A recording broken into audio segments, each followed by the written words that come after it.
There's also some academic evidence to indicate that the use of body cameras actually is correlated closely with a pretty significant decline in the number of violent incidents that police officers who are wearing body cameras are less likely to get involved in a violent confrontation when they're wearing those cameras. I saw just before I walked out here that the mayor of North Charleston said that that city was considering or is going to move forward on a policy that would require their officers to wear body cameras. All right. Look, I don't have any problem with body cameras, except, and I'll bring that up with our next guest, Harry Houck is back, retired NYPD detective, first grade, yes. 25-year veteran of law enforcement. Harry, welcome back. Thanks, Steve. I don't have a problem with body cams at all.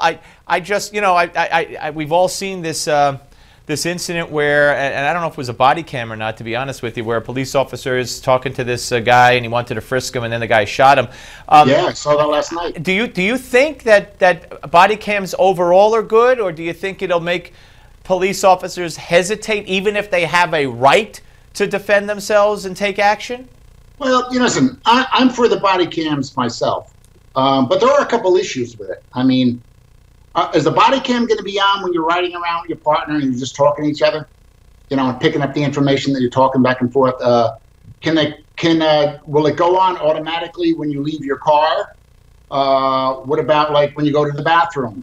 Things like this. There's some issues about, I don't know exactly how they work in other departments. I'm assuming that once the officer is going to go pull a car over or have any kind of dealing with the public, that they're supposed to turn that camera on. All right, so that's how I think how it works. So there are some issues. Some people will say, well, then the officers will just keep the cameras off. So I don't know where we're going and how this is really working, but I think that officers that tend to maybe, not do what they're supposed to do will probably not do it because they have a body cam on. Right. And for me, if you're acting correctly as a police officer, right, you have nothing to hide. You've got nothing to hide, and I really wouldn't worry about any actions that I take if it's on a body cam, just as long as I know in my head I'm doing the right thing. All right, we're finding out now there were reports that quite possibly there was a camera in the police car or on the dashboard, a dashboard cam, and that video is going to be released. I would have to assume that it's equally as indicting of the police officer, because I would have to assume that the people who fired this police officer had access to it. If they saw mitigating circumstances that would have enhanced his case, maybe they would have been saying it by now, or maybe he wouldn't have been fired so abruptly. So I'm going to assume that it's going to be released, and it's going to make him look probably just as bad or worse. There's probably a good chance that might happen, because the big question has been, we see the videotape, where it looks like they're in a park or something. And I'm wondering, well, how did we get to the park? What happened, after the stop? How did this guy seem to get away and run away from the officer and go into the park? So hopefully if the body cam is on not the body cam, but the car cam is on that officer's car, we're going to see a lot of things that, we haven't seen hopefully tonight. And including, where the taser was and what happened with the taser. Let me ask you this. And again, as I've said earlier, if this guy did this, and it looks like he did, he should be, face the death penalty or whatever. If he killed this man in cold blood, that's it.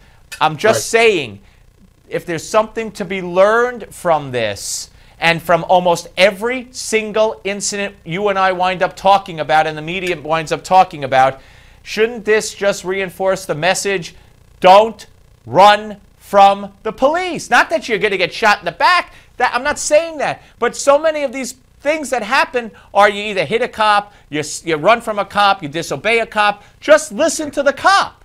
You can see all these incidents that we've been talking about for the last year all had one thing in common: resisting arrest. Right. All right? When a police officer tells you you're under arrest, it's not a request.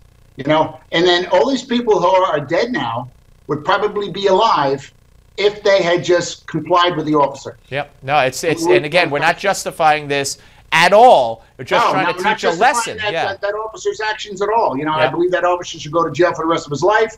Whatever the courts decide, I'm not talking about that one specific incident, but I'm just saying, though, in all these incidents, resisting arrest, where it was the catalyst for whatever happened. Harry, you won't hear this on CNN, where you're going to be on tonight again, and it's a shame that more people aren't talking about this lesson from all these instances. Harry Houck, thank you, sir, as always. Thanks, guys. All right, ladies and gentlemen, when you get pulled over for a traffic violation or have any sort of interaction with the police, is it legal for you to record it? Well, you could find out next in the next installment of You and the Law with our friend who we had on earlier, the one and only Alan Dershowitz. Is coming your way next. Stay tuned.